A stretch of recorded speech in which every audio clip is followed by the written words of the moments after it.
and I'm recording this today. Okay, so welcome to my Global Talent Visa Inspirational webinar in digital technologies.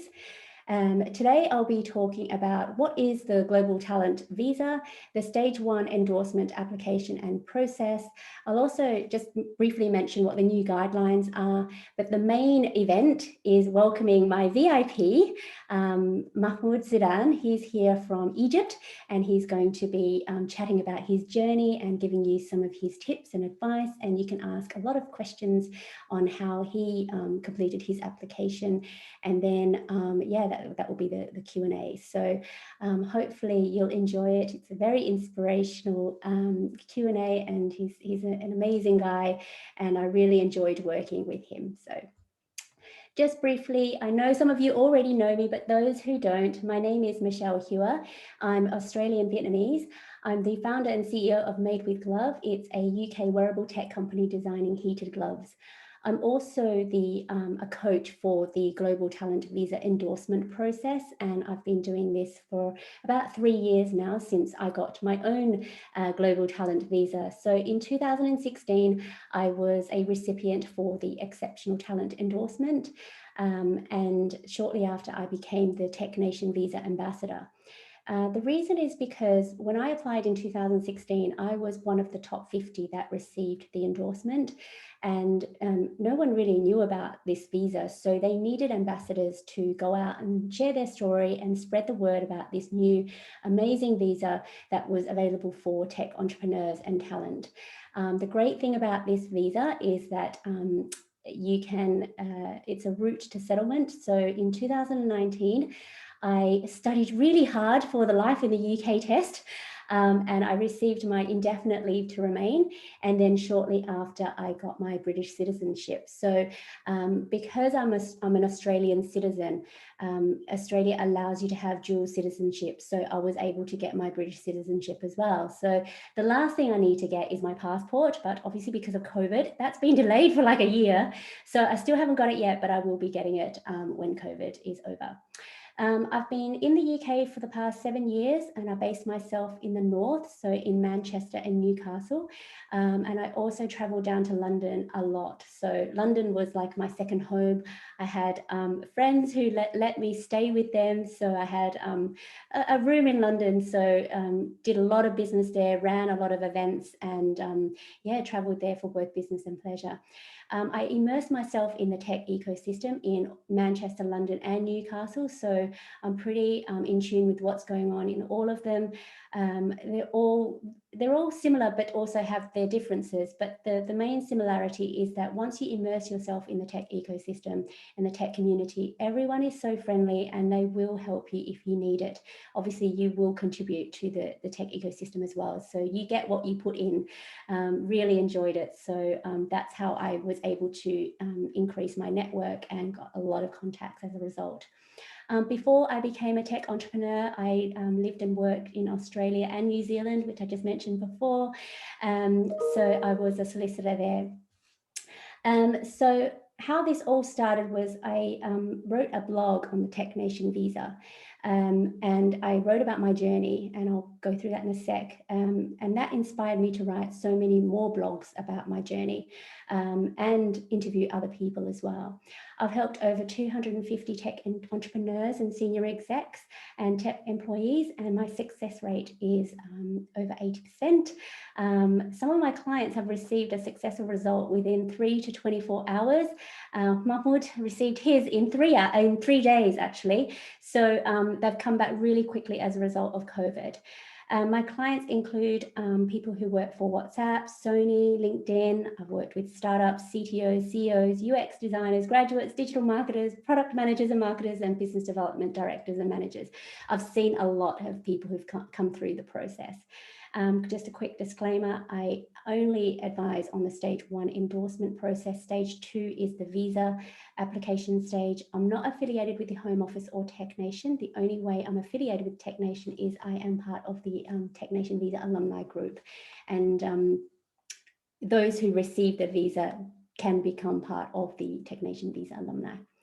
So this is important only because now that there's a new leadership criteria as the mandatory criteria, this is the type of thing that the assessors are looking for. And this is what I've been doing over the past sort of 6-7 years I've been in the UK, immersing myself in the tech ecosystem. So I've been interviewed, I've been quoted in books, I've been featured in articles, I host panels and speak at events.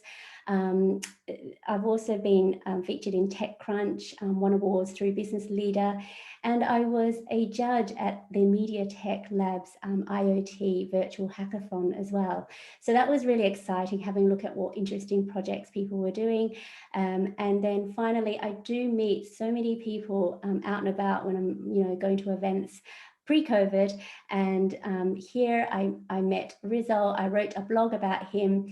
A lot of people do come up to me when I don't know them, but they know me through my blogs, and they approach me, and we just talk about our experience and journey through the Tech Nation visa application process. So it's wonderful to meet people, along my journey, and just bump into people like that. I've met so many actually through that. So yeah, it's just a great experience. So these are the types of things they would expect you to do under the leadership criteria.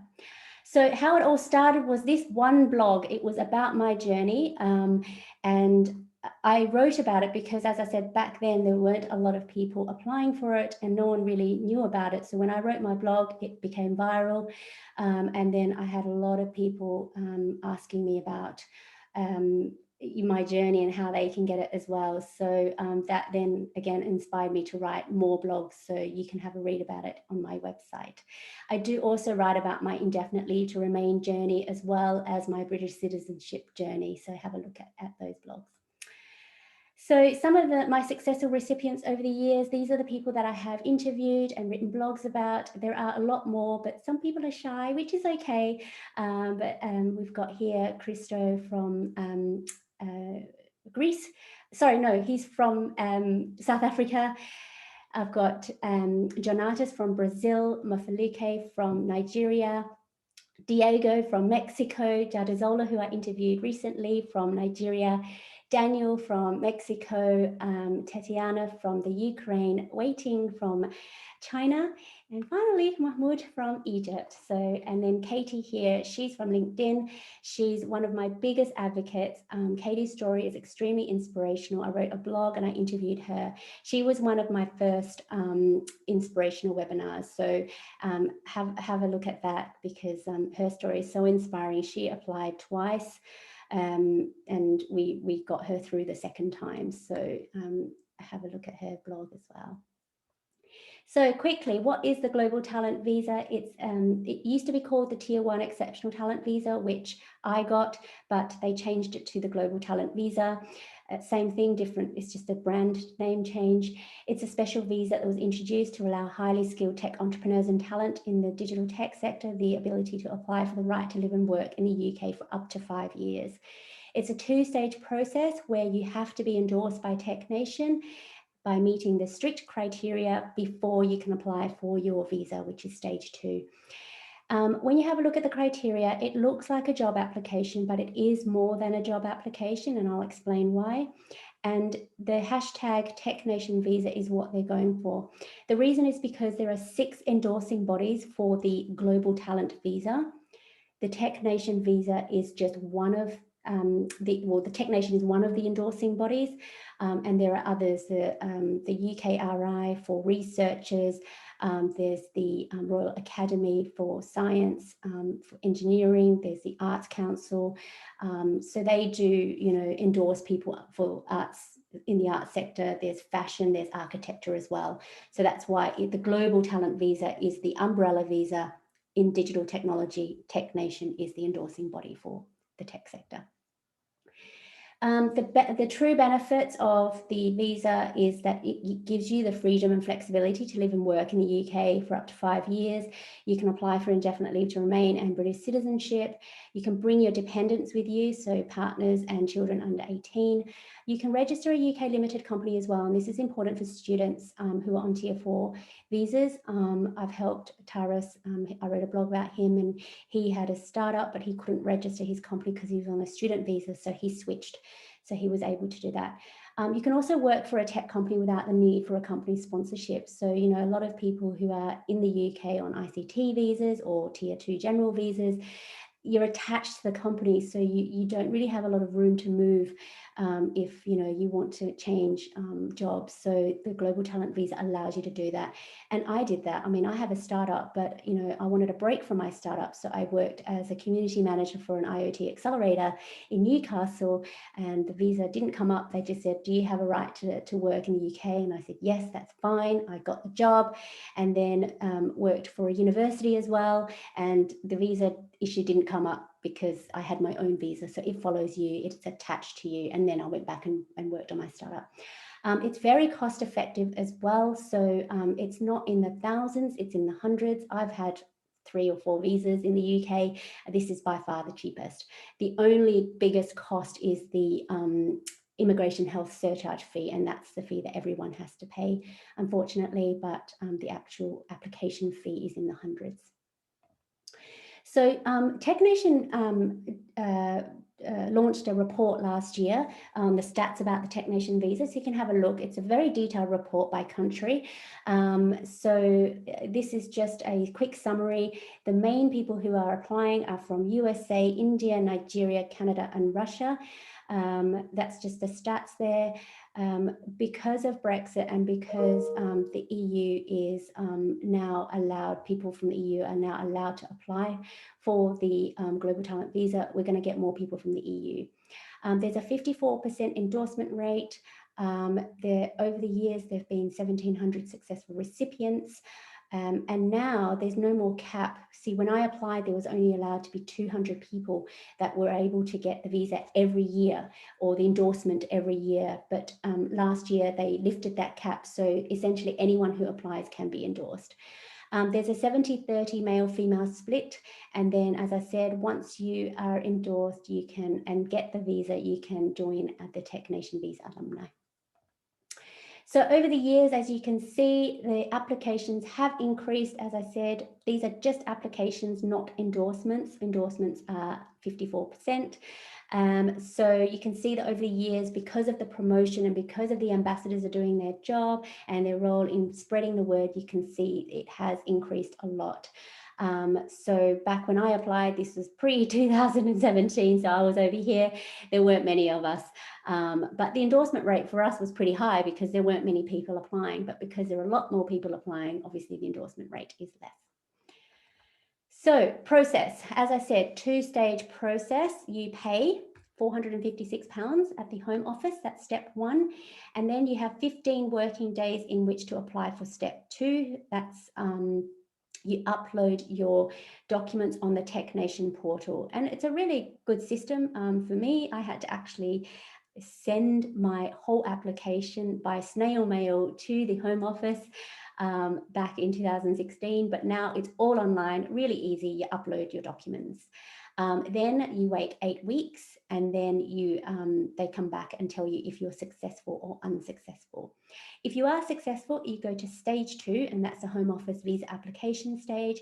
It's £152, and that's where you do your biometrics, the fingerprints, and pay for the immigration health surcharge. And it takes roughly around 3 to 8 weeks. So that is a long process because that's when you submit your passport and everything. It is quite nerve-wracking when you have to give up your passport, but they will give it back to you. So then if you are unsuccessful, you go to the appeal stage if you do have grounds for appeal, and that's where you believe the assessor made a mistake in assessing your application. And I've dealt with a lot of appeals and I've been able to turn around some decisions. So don't be disheartened if you do get an unsuccessful result.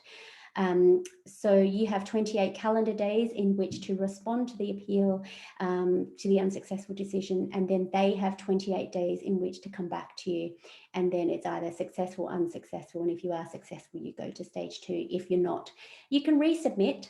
You can take the feedback from both assessors and resubmit, or you have another visa route that you have to go through. So I feel it is worth appealing, even if it's just to get further feedback, because I've done that with clients in the past.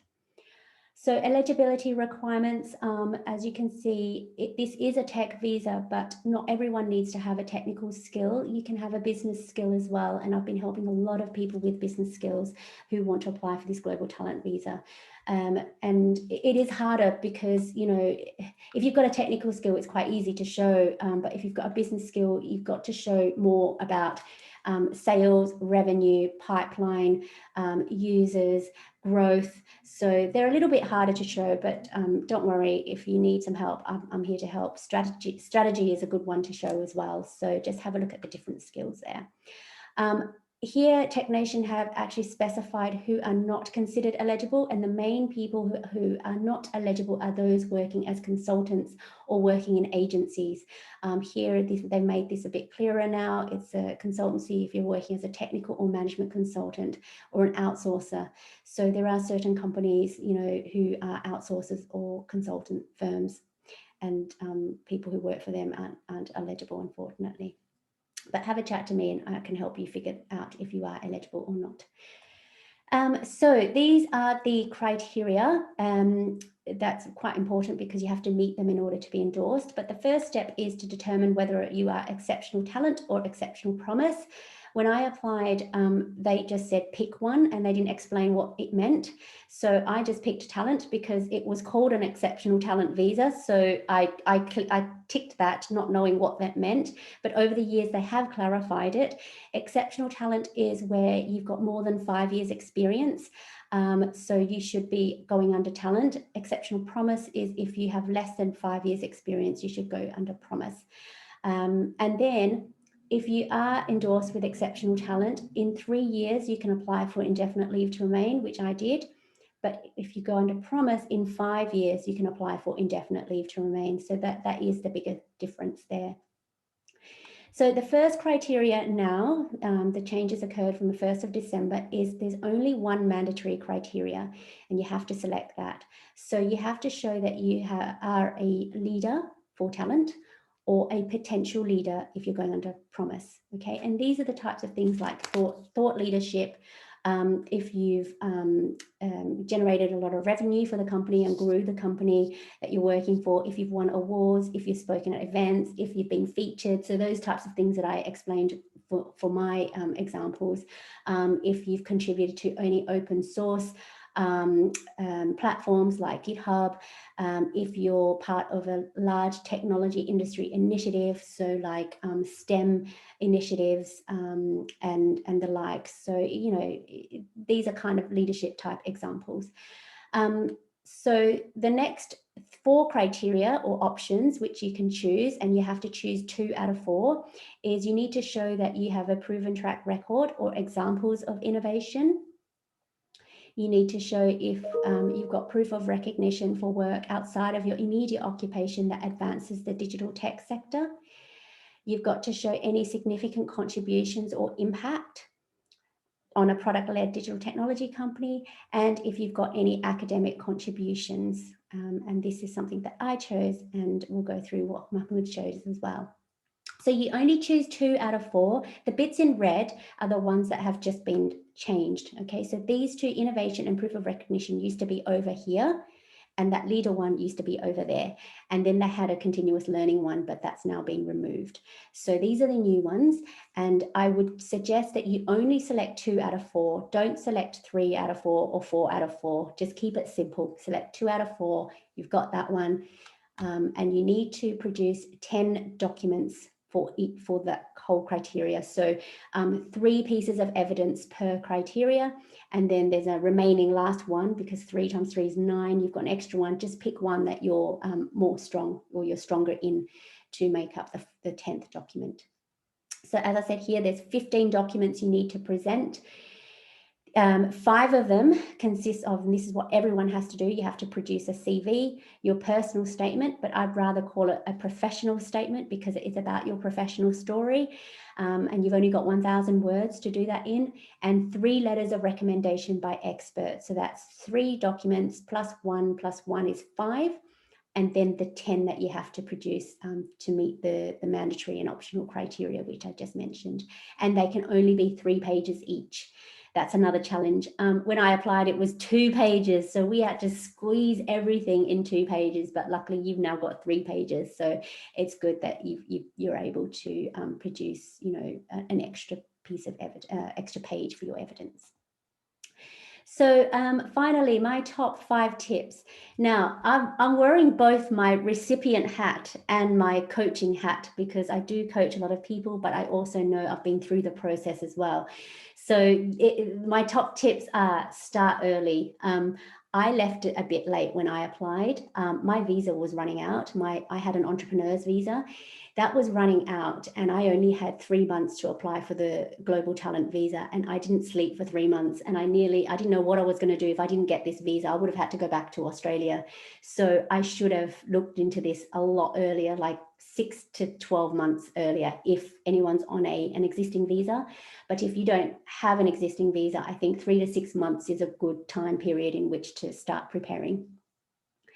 Consider your future plans in the UK, because you need to articulate that in your personal statement, and all your experts have to confirm what your future plans are in the UK. So you need to make that consistent throughout your application. Number 3, your network is your net worth. I spent a good 3 years in the UK building my network, and it's really important, because if I didn't build that network, I wouldn't have had the experts that I did to help me with my application. And also with the application process and the technician visa guidelines, they're very specific about who your experts should be. So even if you have like 3 people, you need to make sure they fulfill the criteria.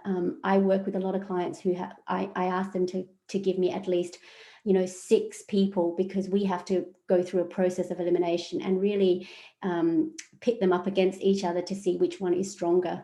So definitely build your network, or look at who your network is. Number 4, this one's interesting. I didn't realize this until after I completed my application. And it really is this process, and helping other people as well, is this process is about self-promotion, because it is like a job application, but it's more than that. You need to really be able to articulate why you deserve to be in the UK, why you are an exceptional promise or exceptional talent candidate. And that requires you to kind of big yourself up and really convince the assessor why you deserve to be in the UK and why you deserve to have this visa. So that's why I feel like it is about self-promotion. And this is what I'm very good at. And this is why I help a lot of people really look at what their achievements are, and articulate that to the assessor in the right way. And it's not about bragging. So don't feel bad that, I'm bragging too much. You're not. You've got lots of achievements, and articulating it in the right way to show the assessor why you deserve to be in the UK is a whole part of this process. And number 5, prepare to put in the hard work. As I said, it took me 3 months to do mine, getting all the documents and letters. And, I didn't have anyone to help me. So that's why it took me 3 months, but I wish I had someone to support me through the process. And also, the bigger the reward, the bigger the investment is required from you. I wouldn't have been in the UK without this visa, and I wouldn't have got this visa without putting in the hard work. The investment can be time, it can be money, it can be all sorts of things, but you do really need to put in the hard work for it. And I know all the applicants will say the same thing as well. So that's it. I am running office hours on Monday. So if you'd like to have a quick chat with me, a 15-minute call, just let me know in the chats, and I will set up a time with you. I do have an ebook. Some of you may have already got it, but my new website is launching this week. So on my website, I've got lots of infographics, and my ebook is in there, so you can download it. It's free. So have a look at that in the next few days when it goes live. So have a look at my website, michellehewitt.co.uk. My next educational webinar is on the 4th of March. So what I've explained to you is only just a very high level superficial overview, but I do have an educational webinar where I go through all the criteria in a bit more depth to give you some more examples. So I've got an educational webinar on Thursday, the 4th of March at 1 o'clock and 5 o'clock. So sign up for that as well. And I'll put you on my newsletter list to tell you and to remind you when it's on. But finally, we have Mahmoud Zidan. He is here, and this is what you've been waiting for. So I'd like to introduce Mahmoud to join us. I'm going to stop sharing my screen. And then, yes, he's here. Hello. You can also ask questions in the chat or the Q&A. Please do. I see someone has raised their hand, and I don't know who that is. So if you can ask your questions, that would be great. So welcome, Mahmoud. Hi, thanks for having me. So we'll just go through some questions. I've got a couple of questions to ask you, if that's okay, and then I'll let others ask you a question. But if you wanted to share your background, that would be amazing. Thank you. Yeah, so I'm Mahmoud Zidan. I'm from Cairo, Egypt, and it's also where I live at the moment.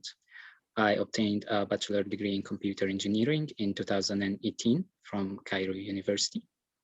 I was interned then at Valeo, which is an automotive supplier company headquartered in France, which has a research center here in Cairo, where we conducted AI research related to autonomous driving. I was then working as a full-time machine learning engineer with a startup called co-IoT Technologies based in Dubai, which develops AI solutions for traffic safety and security for smart cities. And for the current time, I'm working with Move AI. It's a London-based startup. And we are working on developing AI technologies and solutions for sport analytics, virtual advertisement, and markerless motion capturing. Wow, so you've got so much experience in AI and machine learning. So did you go under Talent or Promise? No, Promise. Yeah, it sounds like you could have gone under Talent, but we'll talk about that. Yeah, that's fact. Yeah, because when did you graduate? Yeah, in 2018, so yeah, just 3 years. Yeah, 3 years. So Promise was the perfect one for you. So what made you decide to apply for the technician visa? Yeah, I was always been always looking been always thinking about moving to the UK at some point because it has just a great infrastructure for AI profession and also in research related to AI. So when I got my current remote job in London, I started thinking seriously about taking this step. So I was just Googling what options or visas I can get on to the UK. And that's when I found about the Global Talent Visa. Yeah. And so once you decided, okay, I think I want to, what research did you do? So I checked out the technician website, read their guidelines and their criteria. I found a couple of blogs of other people who have been who have got this visa. And yeah, I found one of your webinars and I attended it. Yeah, and just then started to look for what projects or what documents I can work on and decided then to apply for it. Yeah, and so when was it? When did you start the research process? It was in September last year. Yeah, so yeah, because I remember you coming to my webinar and asking some questions, and then we had a chat afterwards. Okay, so then what were your hesitations and challenges? Because that was in September, and I don't think we started working together until October. So you did have some hesitations during that process. Yeah, so one of the challenges absolutely getting recommendation letters from experts. The fact that they have to be from 3 different organizations and at senior level CTOs or co-founders. The documents, how I'm gonna present and structure my work or the products that I've been working on, what information to mention, how to structure it and makes it looks readable and understandable for anyone not in the field of AI, for example. Yeah, and the criteria, which criteria should I pick? Yeah, just the overall process was quite quite overwhelming for me. Yeah. Yeah, I can imagine, because you know your projects and you know what you've done. It's fitting into that criteria, and they're so specific, but you've got so much to offer. It's just narrowing down which are the relevant bits of information that's required to get this. Because I know you had a lot. We went through so much, but we picked the 3 best projects. So then, what made you decide to seek the support? Because you did your research. You had all these challenges, and then I know you tried to do it by yourself. Yeah, so I tried, like in September, I tried to just try to do it on my own. But then, like, by the end of the month, I discovered that I didn't really accomplish almost anything. The same challenges I kept facing, like how, especially with the documents and the projects and how to present them. Also with the recommendation letters, because they had to be structured, and they have to be very specific, and they have to mention a lot of stuff about you. So I wasn't sure how I'm gonna approach my my experts, and guarantee that they're gonna mention all the requirements that are required by the technician. Yeah, so then after that month, I decided that I need to seek help from someone. And that's when I actually attended one of your recent webinars in October. And yeah, I had a chat with you, and then I took your one-to-one package, and that's when we started making some progress. Yeah. Well, I remember you had some stuff already done. So you had already started thinking your projects, and that's exactly where I needed you to be, because I don't know your projects. You know your projects best. Then we just had to sift through everything, and we made so much progress, I think, because at that time in October, they changed the guidelines. And so we had to meet the deadline of 1st of December. And that also forced us as well to, I asked you, I said, look, do you want to submit now, or do you want to wait? And he said, no, let's do it now. I've done a month by myself. Let's do it. So yeah, I'm really pleased, because we worked really hard. And I think you wanted to submit even earlier. Yeah, I remember I was telling you that I want to submit in 1 month, in November. Yeah, but the process is not easy. Yeah, I mean, we could, but it is a lot of work. So I spread it out, 2 documents per week for 8 weeks, and that in itself was intense enough. Because you had your full-time job, and 2 documents is enough to go on. So that's really good.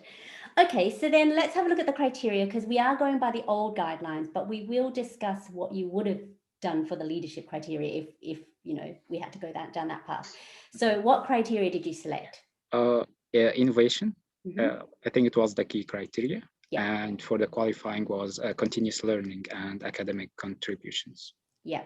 Okay, so continuous learning is no longer there, but we'll discuss it anyway. So what did you present for your innovation one? Because innovation is something that people will select now under the qualifying or optional criteria. So there were, we submitted 4 documents in total. One of them was about a motion capturing project that I'm currently working on with Move AI. The other 2 was about 2 projects I worked on with the previous company, with ComIoT. One about a security platform for tracking and detecting people for the purpose of the protection of premises and intrusion detection.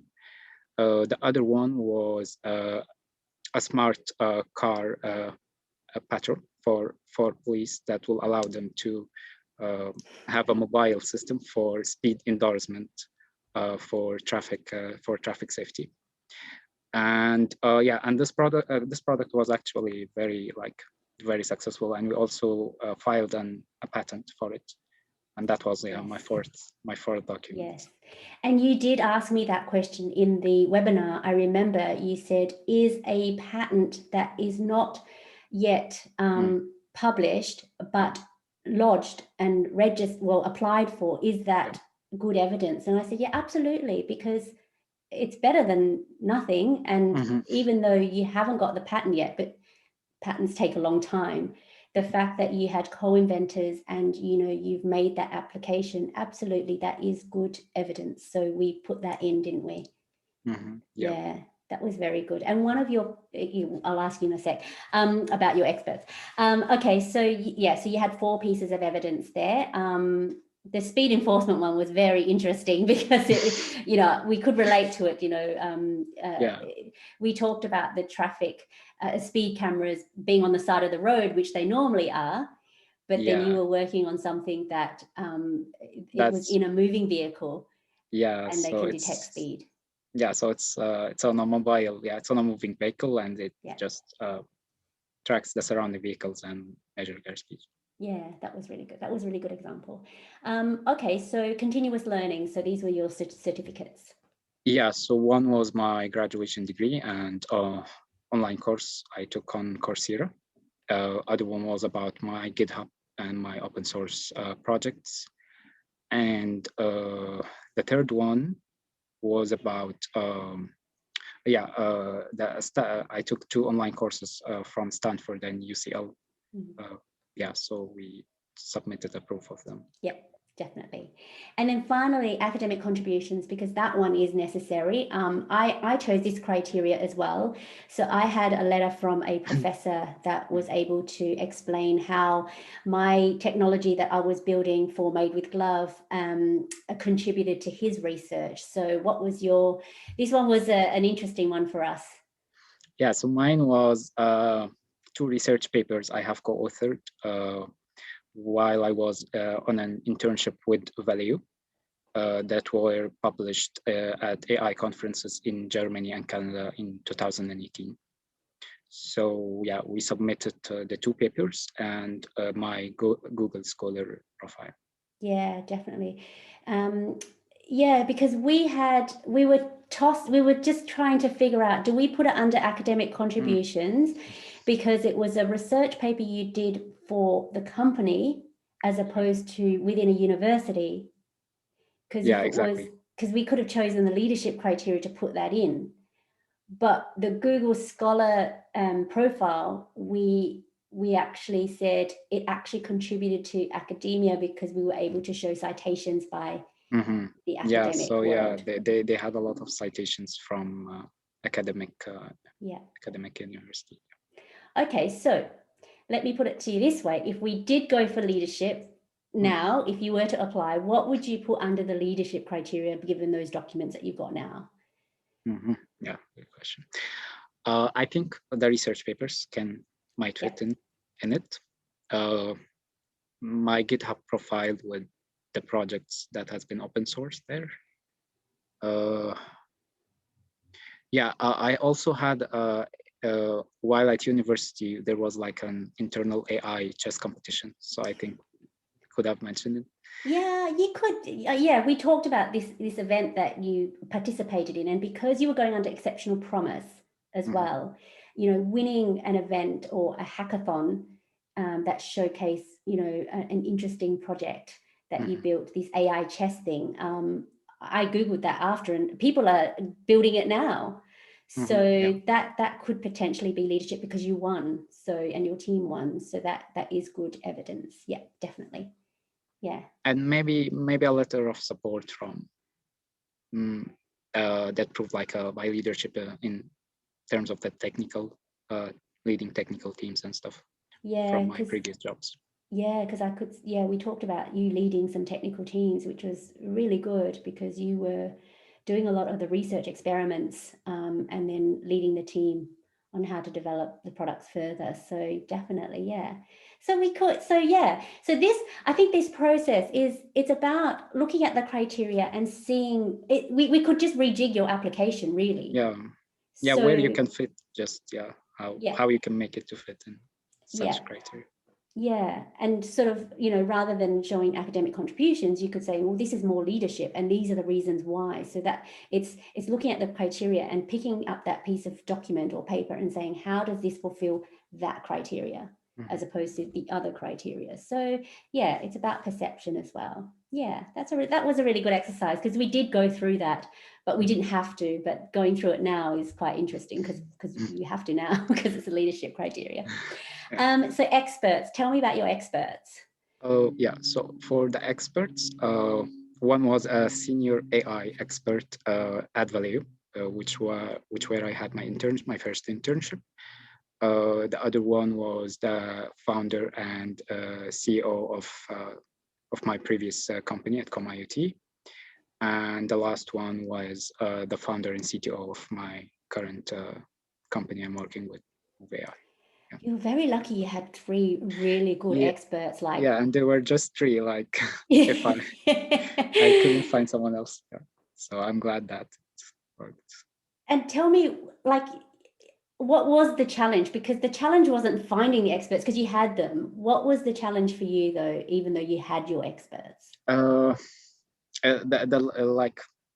the recommendation letters, these recommendation letters are not just something general to mention. They need to fill in some requirements that are required by technicians. So the challenge was how I can get my experts, because experts are definitely very busy, and probably they won't have time to just speak about all these requirements. Yeah. So the challenge was how to make sure that they gonna do it. So yes, and sign it yeah, in the right time, in the required amount of yeah, time. yeah, exactly. So we had some templates and drafts with you, Yeah. Michelle, that helped a lot with it, and Yeah. made the process for them much easier, and for us to have it signed in a short amount of time. Yeah. And we had to go through a process of Googling all your experts and finding all Oh these yeah, things about them. yeah, I remember.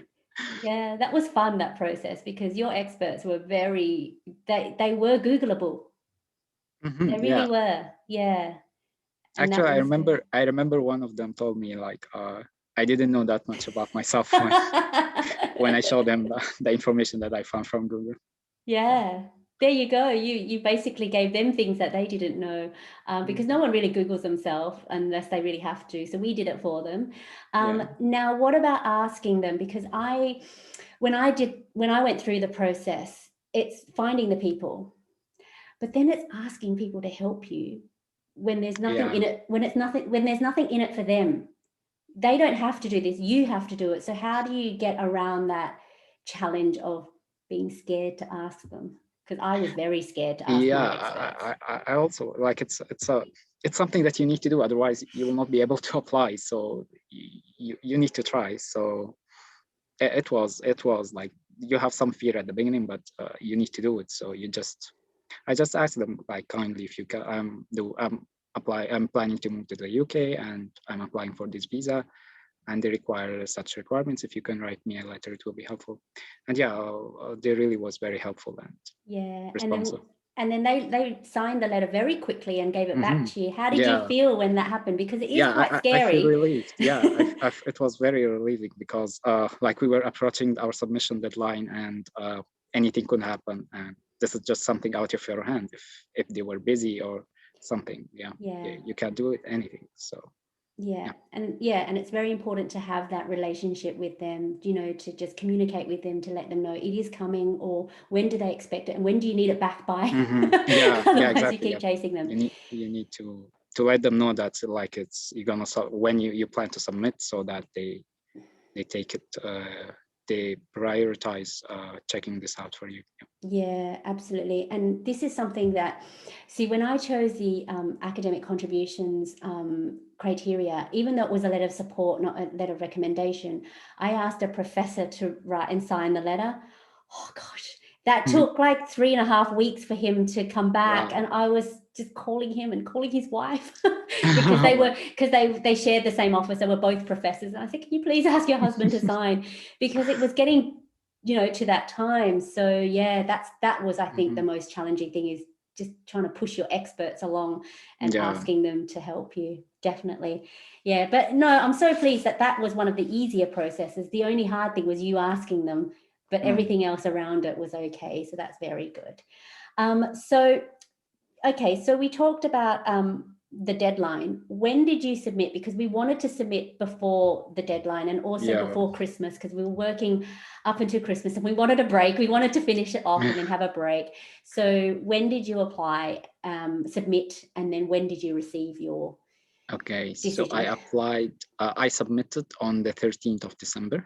Was that a Monday or Sunday? No, it was a Sunday. Okay, yeah. Yeah, so we had our last call and we checked everything and then I submitted it. And yeah, and just in 3 days, on the 16th of December, I got the email back. Yeah. Did it go into your spam or in your normal inbox? No, in my inbox, but the way the email format is just that you need to read it to reach what's the decision actually, like. Yeah, it's just a long email and it just talks about, you've applied. And just it mentions it in the middle. So you like, I didn't believe it. Like I had to read it like 10 times. And even I sent you like a screenshot of it to make sure, that's the endorsement or not. Yeah, you kind of have to rub your eyes, but read it like at least 5 times to say, did I get it? Yeah. Yeah. Oh, wonderful. That's such great news. And when you get a response so quickly, all these things come into your head like, did they read it? Did I get it? Yeah, exactly. But that's really good. So 3 days, that's amazing. Like that's a brilliant result. So now that you've been through that process, you started in, your research and then you tried to do it yourself in September and then you got my help, obviously, and then we submitted and you got it. What would your advice be? Because I gave everyone my top 5 tips. What are your top 5 tips? Okay, the first of all is to get yourself to the mindset that whether you fit, whether are you eligible for it or not. Because just when I read the guidelines for the first time on technician, I was just, no, this is not for me. I need to work more first and then try to apply. But first of all, you just need to relax and go through the criteria very carefully. And I'm pretty sure that you will get to find something in there that will encourage you to apply. Yeah.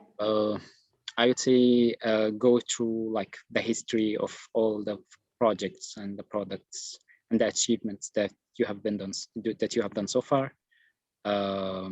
Try to pick the most powerful things to mention. Definitely seek support from someone. Like for me, when I try to work on it on myself with my job and everything, I found it really very, very hard and stressful and like it takes me a lot of time, for example, to get something done. And I was starting to lose motivation.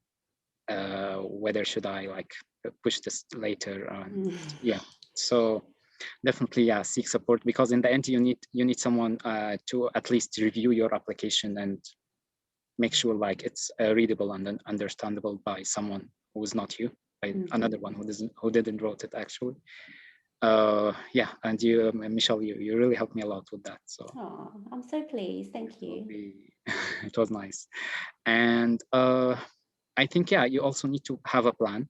Don't think you're gonna finish this in like a week or a month.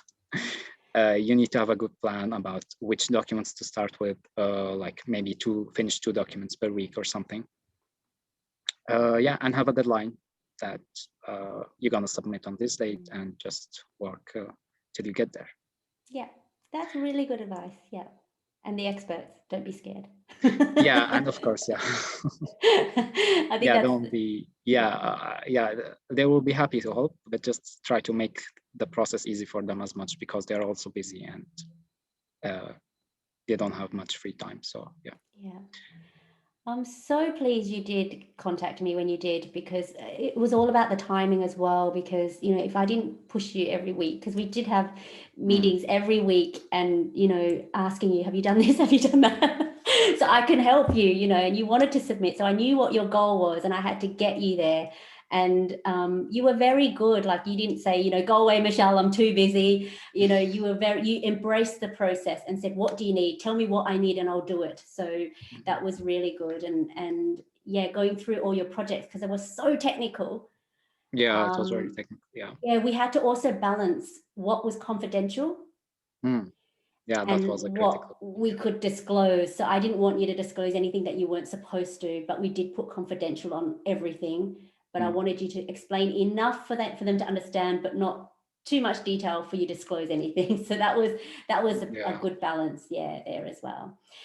So thank you for your advice. I hope everyone took away those top tips from Mahmoud. And now, finally, what are your exciting plans now? Because you are in Egypt. So I have applied for stage 2 for the visa.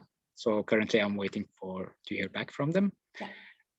So I'm looking forward to move to the UK pretty soon. Exciting. That's very exciting. You did say you were looking at working for the startup that you are. You're also looking at other things. Yeah, I was also I'm still planning that I might say, since this visa also allows you to study, so I'm planning to apply for a part-time master's in AI.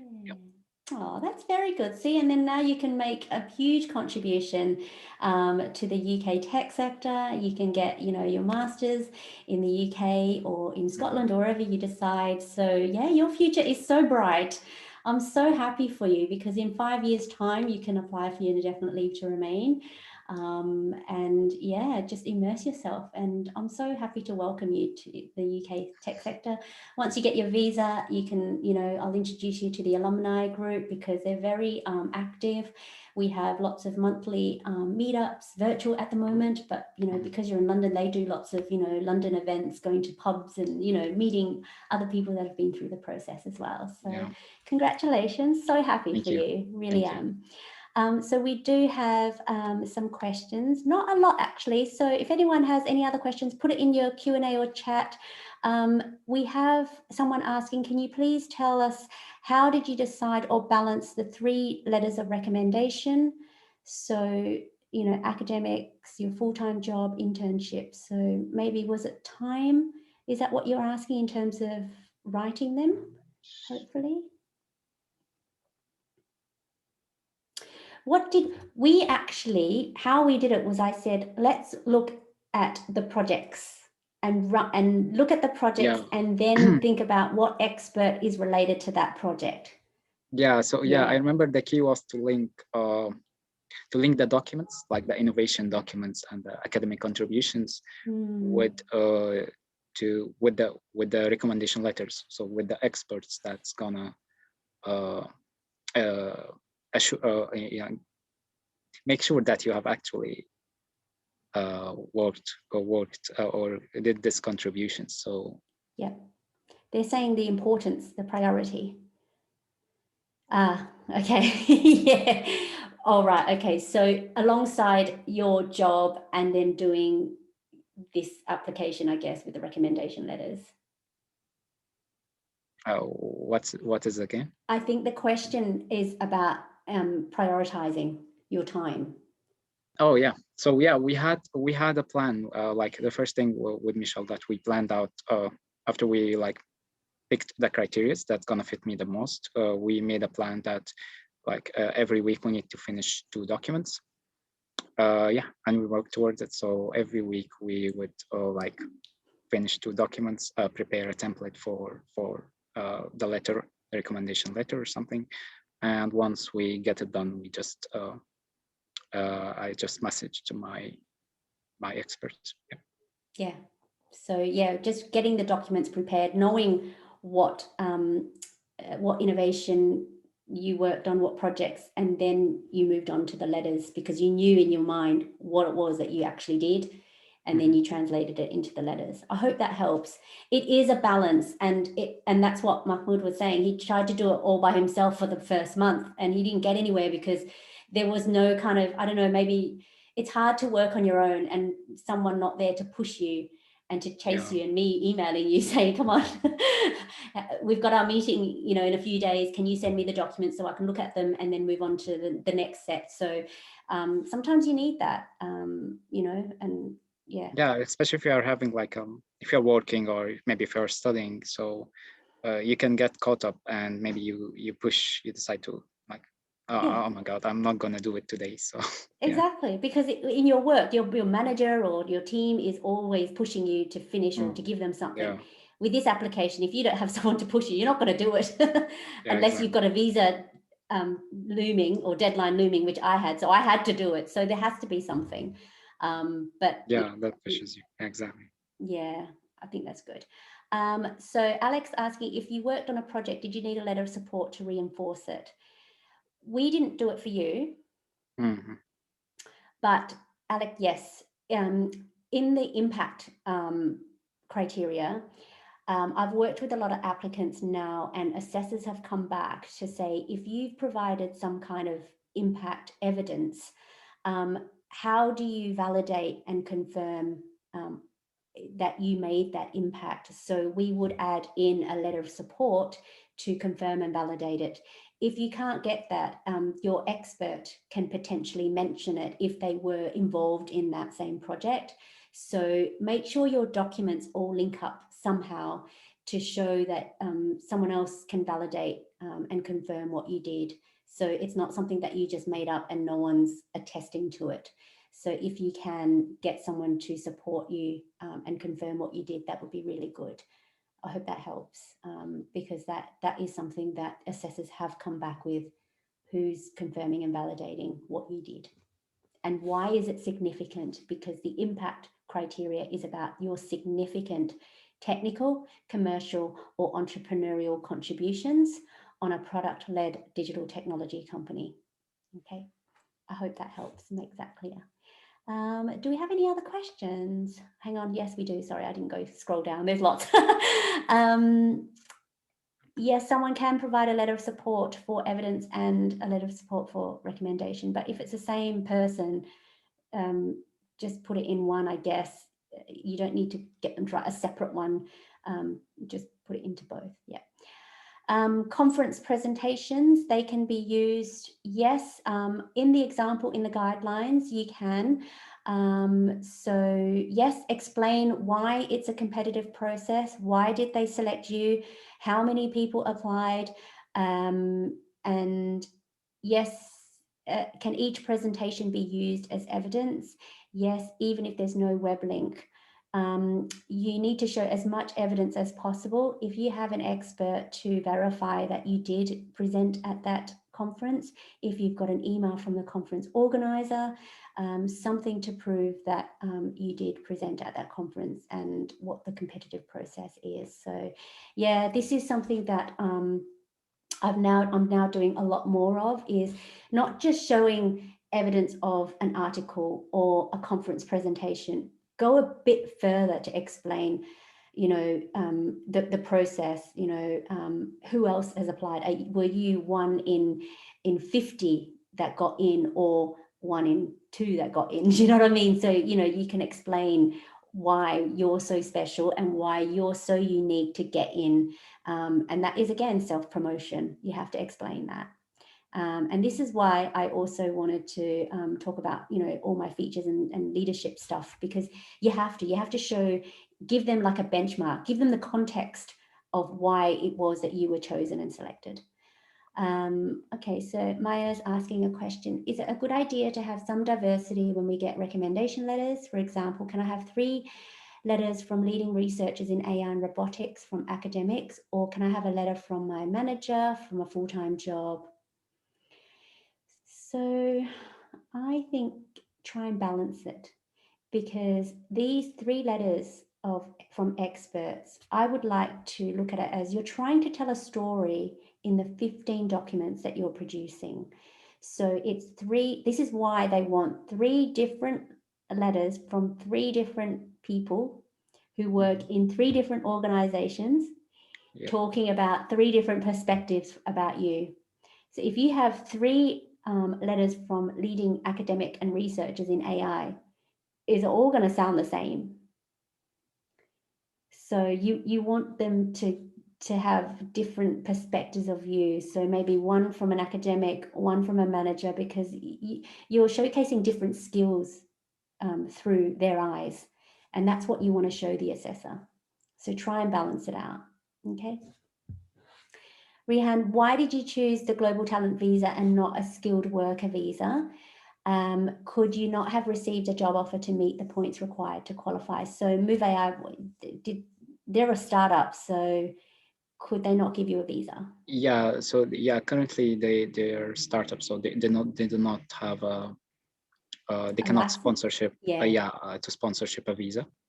And yeah, and the fact that with the global talent, you're much flexible. Like you have it for 5 years or maybe 3, depends on how you applied, and you can easily switch between jobs if you want to. So it's more. Yeah, so yeah, that is a good question, Rihan, because yeah, people are like, why do you have to go for the global talent? Because it's such a rigorous process. Is there an easier way? And that's why one of the benefits is it's attached to you. You can go for any job, you want to. You're not attached to a company. And sometimes when a company has to sponsor you, their license is quite high, which means, does that affect your pay as well? They're like, we've already paid for your sponsorship license. How much are we going to pay you? So, it's almost that could be a factor in them. I mean, it depends how big the company is, obviously. But I do know that the Home Office does have a list of sponsored companies or companies that have sponsorship licenses. And then if the company that you want to work for doesn't have that license, then you've got to sort out your own visa, right? So yeah, I suspected that with you, Mahmoud. We didn't go through it, but I just assumed that you wanted the global talent because there was no other way for you to get to the UK. Yeah. Should experts be from the UK? Mahmoud, where were your experts from? No. One. So just one from the UK, and that's because currently I'm working with, but the other one was from here, Egypt, and the last one was from Dubai. Yep. Perfect. That's a common question. That's a good question. If you can get anyone from the UK though, get them. But if you can't, that's absolutely fine because they understand that you're not from the UK. Some people are already in the UK, which is great, or some people are working for UK companies. But if you're from abroad, your network is international. So yeah, they can be from outside the UK. That's fine. Yeah.